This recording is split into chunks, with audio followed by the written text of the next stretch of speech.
नमस्कार दोस्तों, आईपीएल 2025 के एक और रोमांचक मुकाबले में दिल्ली कैपिटल्स और रॉयल चैलेंजर्स बैंगलोर आमने सामने थे। बैंगलोर ने टॉस जीतकर पहले बल्लेबाजी करने का फैसला किया। आरसीबी की शुरुआत बेहद शानदार रही। फाफ डू प्लेसिस और फिल सॉल्ट ने पहले विकेट के लिए ताबड़तोड़ रन बनाए। तीसरे ओवर में तो सॉल्ट ने मिशेल स्टार्क की जमकर धुनाई की। स्टार्क जैसे अनुभवी गेंदबाज के खिलाफ सॉल्ट का यह आक्रामक रुख देखने लायक था। उन्होंने पहली ही गेंद से इरादा साफ कर दिया कि वो इस ओवर को हल्के में नहीं लेने वाले। हर गेंद पर उन्होंने या तो चौका मारा या फिर गेंद को हवा में भेजा। इस ओवर में 30 रन बटोरे, जो किसी भी टीम के लिए पावर प्ले में बड़ा मोमेंटम देने वाला होता है। दर्शकों की तालियों और शोर से मैदान गूंज उठा। ऐसा लग रहा था जैसे सॉल्ट अकेले ही मैच का रुख बदल देंगे। सॉल्ट ने सिर्फ 17 गेंदों में 37 रन ठोक डाले, जिसमें 5 चौके और 3 छक्के शामिल थे। उनकी बल्लेबाजी में आत्मविश्वास और आक्रामकता दोनों झलक रही थी। उन्होंने हर गेंदबाज को निशाना बनाया और मैदान के चारों ओर शॉट्स लगाए, लेकिन चौथे ओवर में एक गलतफहमी के चलते रन आउट हो गए। ये विकेट दिल्ली के लिए बड़ा झटका था, क्योंकि सॉल्ट जिस लय में खेल रहे थे वो अकेले दम पर मैच को एक तरफा बना सकते थे। विराट कोहली 22 रन बनाकर भी जल्द पवेलियन लौट गए। उन्होंने कुछ अच्छे शॉट्स जरूर लगाए, लेकिन एक खराब टाइमिंग ने उनकी पारी को जल्दी खत्म कर दिया। कोहली का आउट होना आरसीबी के लिए बड़ा झटका था। इसके बाद आरसीबी की पारी लड़खड़ा गई। बल्लेबाजों पर दबाव साफ दिख रहा था। ना तो कोई साझेदारी बन पाई और ना ही कोई बल्लेबाज क्रीज पर टिक पाया। गेंदबाजों ने लगातार विकेट लेकर आरसीबी को बैकफुट पर धकेल दिया। 4 से 18 ओवर के बीच 7 विकेट गिरने से टीम दबाव में आ गई। हर ओवर में एक नया बल्लेबाज आता और जल्दी ही चलता बन गया। इस तरह की बल्लेबाजी से जीत की उम्मीदें धुंधली पड़ने लगी। दिल्ली की ओर से कुलदीप यादव ने शानदार गेंदबाजी की। उन्होंने 2 विकेट सिर्फ 17 रन देकर झटके।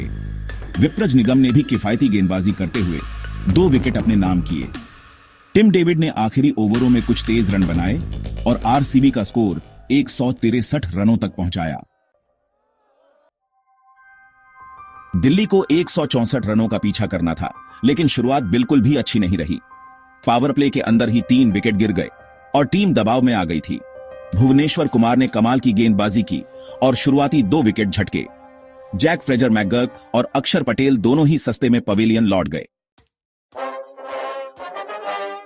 एक तरफ विकेट गिरते रहे, लेकिन दूसरी ओर केएल राहुल ने मोर्चा संभाले रखा। उन्होंने दबाव में भी संयम नहीं खोया और टीम को संभालने की जिम्मेदारी उठाई। उन्होंने ट्रिस्टन स्टब्स के साथ एक बेहद अहम और मैच को बदल देने वाली साझेदारी की। राहुल ने अपनी पारी को बड़े ही समझदारी से आगे बढ़ाया और धीरे धीरे गियर बदलते गए, जिससे रन गति में भी तेजी आई। 15वें ओवर में राहुल ने हेजलवुड के खिलाफ जमकर रन बटोरे। इस ओवर में उन्होंने 2 चौके और एक शानदार छक्का लगाया, जिससे न सिर्फ रन गति बढ़ी, बल्कि डगआउट में बैठे खिलाड़ियों और दर्शकों में भी जोश भर गया। राहुल की टाइमिंग और फुटवर्क देखने लायक था। हर शॉट में आत्मविश्वास झलक रहा था। इस ओवर ने मैच का रुख ही बदल दिया। जहां पहले दिल्ली दबाव में दिख रही थी, वहीं अब उन्होंने पूरी तरह से नियंत्रण हासिल कर लिया।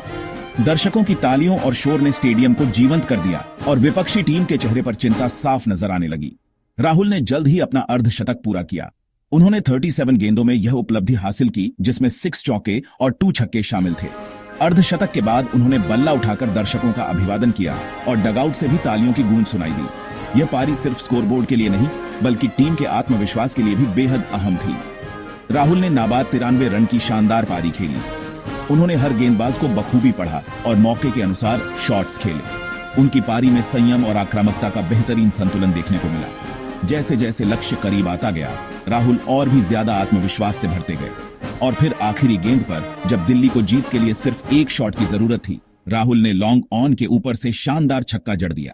यह न सिर्फ मैच का अंत था, बल्कि एक यादगार लम्हा भी बन गया, जिसे दिल्ली के फैंस लंबे समय तक याद रखेंगे। इस जीत में ट्रिस्टन स्टब्स का भी अहम योगदान रहा।